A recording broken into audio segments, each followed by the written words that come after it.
You want to support Roland Martin Unfiltered? Be sure to join our Bring the Funk fan club. Every dollar that you give to us supports our daily digital show. There's only one daily digital show out here that keeps it black and keep it real as Roland Martin Unfiltered. Support the Roland Martin Unfiltered daily digital show by going to RolandMartinUnfiltered.com. You can make this possible. Well, let's see. Another recent survey shows that Joe Biden holds a wide lead among black voters in the Democratic presidential race. The survey also offers insights into the ideology of diversity within the black community. For example, 6 in 10 black Democratic voters identify as moderate or conservative. Biden gets 58% support among that group, compared with 14% for Sanders and 8% for Warren. The survey was done by the Washington Post and the nonpartisan research firm Ipsos? I think it's Ipsos. Ipsos, okay? So, I'm really not too surprised by that survey because, we know that the black community historically is conservative when it comes to social stances on a lot of issues, particularly because of our religiosity. But when it comes to policy, we tend to be more on the liberal side because of the way in which we need to rely on laws in order to protect us from a repressive system. Anything from that scares you or surprises you? No, nothing surprises me. I think we have to understand that for far too long, political science was taught on the political spectrum, that there's a left and that there's a right. That's not how politics work. It's more of a cloud. It's a nebula. None of us simply say, well, is this right here on the political spectrum, and that's where I'm at on all issues. Someone like me, I'm pro-life, but I'm also pro-civil rights. I'm pro-gay marriage, but also low taxes. I think we all exist with this double consciousness where when it comes to politics, and that's being distilled down. I think that what the problem that many of the Democrats in the field are having right now is instead of listening to what black voters want, they want to tell them what they want. And that's why when you ask Elizabeth Warren the question about, well, what are you going to do about to help the African-American community, she starts talking about illegal immigration, or she starts talking about climate change or the Green New Deal, because those are the places where they're comfortable, and that is what they want us to fall into the boxes they put us in, instead of simply listening to the words we are telling them. And then when you don't get the black turnout that Barack Obama got in 2012, you blame it on black folks for, well, why aren't black people turning out? You ain't give us nothing to vote for. Why aren't you standing up and getting out there? Well, what you got for us? Because they talked about reparations, 2 months in the campaign? Mm-hmm. And then when they finally got to the debates, it all went away, the entire conversation. And every black man is not a criminal. So criminal justice reform is not the only issue that we care about. We have economic issues, we have family issues, we have social issues, we have all sorts of things that we would like to do that don't involve prison. So if that's the only campaign talking point that you have, if the minute that someone says black people, and you think criminals, that's your problem right there. I would be interested in seeing the crosstabs for that Ipsos poll, just because what we do know is that, by and large, African Americans have always been more conservative on social issues, as you spoke of, but also as it leans towards their religiosity. But it takes a major break when you're talking about Gen X. When you're talking about Gen Z. At the end of the day, like, the younger you go, the more you see a further push to the left. And a lot different from the generations that are beyond us. So I do think that in terms of how a lot of the candidates are looking at the political sphere around black people now, it is more so towards this up-and-coming generation of black people, a lot younger black people, than they are looking at your traditional African-American voters, who have not changed that much in terms of the policies and the platforms that they stand for. But the thing is, real quick, everybody's liberal when you're young because you ain't got no real bills. Yeah, but you ain't paying them back yet. You get a mortgage, and all of a sudden you start believing in the laws a lot more. You get some property that's going to get stolen. We need more cops all of a sudden. So you get more conservative as you get older. So yes, of course, Gen Z right now is very liberal. Let's take everybody's money and build a unicorn castle or something. Like, no.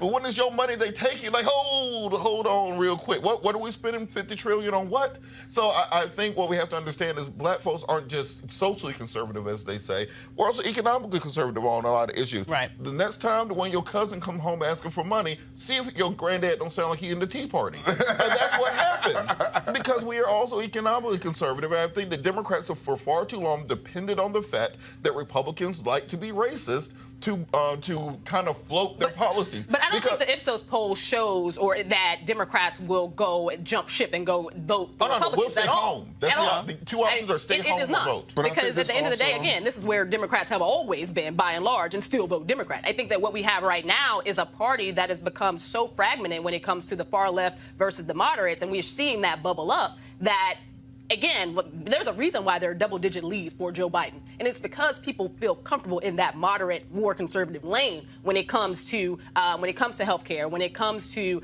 economic moves and employment, when it comes to making sure that your housing affordability is there. They understand his plan. They want to make sure that we're not putting future generations into multitudes of debt by going above and beyond when it comes to free college for everyone or free, medical services for everyone. They want to make sure that, we're reeling this in a bit. Or it could just be they are more practical in terms of what they believe is realistic. I mean, let's just be honest. I feel like Bernie Sanders is like the Easter Bunny. I mean, honestly, when you look at his, hey, I'm gonna give away all this stuff. Chicken in every pot he's not. Yes, else. it's like he's not. He would not be a king. I mean, this would have to get through Congress. His legislative history is like thin as can be. So even as a senator, he hasn't shown the ability to be able to lead legislation through Congress that actually becomes law. So I think what is going on here also is not so much. I think a critique that I think that a lot of maybe more seasoned people are looking at this situation that maybe young people look at it very differently is that we understand what it would actually take to get that through. And frankly, we think he's lying to you and selling you a bill of goods, claiming that he's going to give you all this stuff that he has no ability to do. And so it's a bit of practicality that I think is showing between the generations. I mean, I don't know. I just think to go along with these guys are so far to the left, as you said, none of this will ever happen. It will ever happen. And so I think that, along with the fact that these polls have come out recently, we just talked about this last week on the show, that more blacks, it goes to what they're saying, are conservative and also favor of Donald Trump right now. And so, and that's very interesting when you break down by sex as well. Yeah. Well, on that point, I made a prediction like 3 years ago now that I thought Donald Trump could get close to 30% of the black male vote.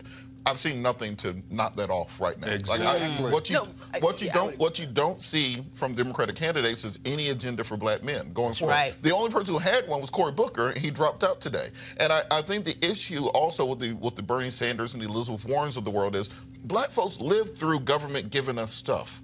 A lot. We live through government cheese. We live through welfare. We live through public housing projects. We don't really like that much stuff being run by the government because it's usually not the best thing on earth. So when you have a candidate like Donald Trump who's talking about opportunity zones, who's talking about criminal justice reform, who has record low black unemployment, who has record high stock market, your 401k is doing great, and then Bernie Sanders is saying, I'm going to take all that away. I'm going to give you government housing again.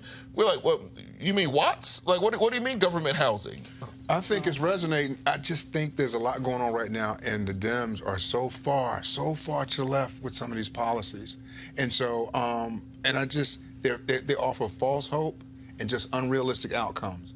And I think a lot of us now, I think we're wise enough to see that these policies will never go forward. What's really interesting, though, I love your opinion on this, Amisha.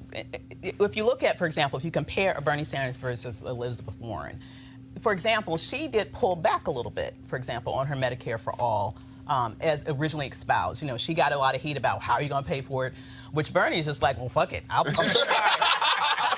My bad. I'm sorry, God. He's just like, hey, I don't know. Don't ask me. But, she actually came up with a real plan, right? And then when people saw it, they got a little spooked. And then she said, okay, well, I'm going to phase it in.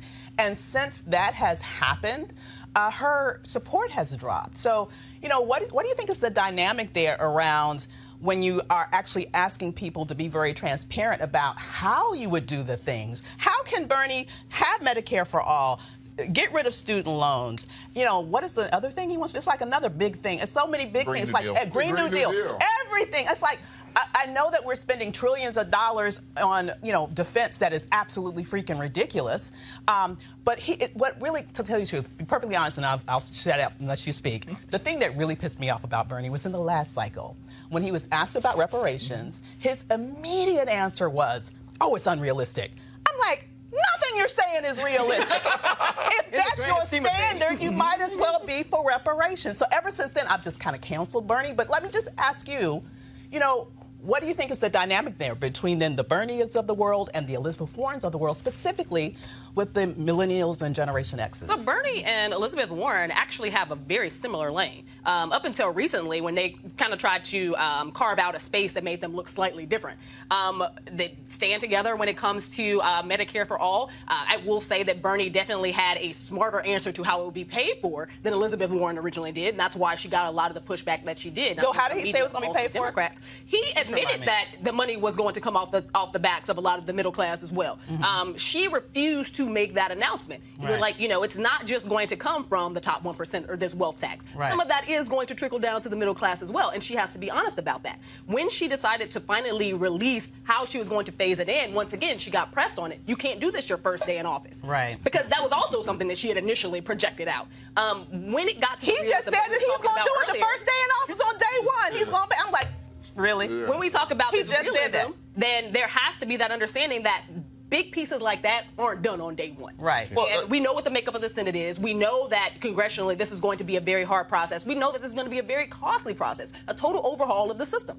And I think that when it comes to people like Bernie and Elizabeth Warren, there has to be an understanding amongst the general electorate population that of just how government actually works. Right. Because they both have said a lot of things. Absolutely. They're very difficult to enact. On the same point, even on the Medicare for all, let's just take that in a silo. Barack Obama had a majority in the House of Representatives. He had a liberal Supreme Court. Yeah. He had 60 votes in the United States Senate, and we couldn't get a public option pushed through. That's a good point. So the idea that all of a sudden we're going to go from public option to Medicare for all and Green New Deal and all this other stuff, everybody knows it don't make no sense. And then when Elizabeth Warren, the one thing you have to do, and most men know this, once you start lying, you got to ride the lie out to the grave. You don't just stop lying midstream. Whatever that lie is I told you when we met, that's the lie I'm telling you now. That girl you saw me with in 02, that was my cousin. And she my cousin today in 2020. That's always going to be the lie. You don't stop lying in the middle of your damn lie. You're going to I'm going to stop lying. I'm going to tell you what it's really going to cost. You don't do that. You see what happens. You keep lying. So with this show, women also get relationship advice. Exactly. Okay. That's very insightful. Thank you. I'm going to keep that in mind. Well, we'll see how that goes. All right. You want to check out Roland Martin Unfiltered? YouTube.com/Roland S. Martin. And subscribe to our YouTube channel. There's only one daily digital show out here that keeps it black and keep it real. It's Roland Martin Unfiltered. See that name right there? Roland Martin Unfiltered. Like, share, and subscribe to our YouTube channel. That's YouTube.com/Roland S. Martin. And don't forget to turn on your notifications so when we go live, you'll know it.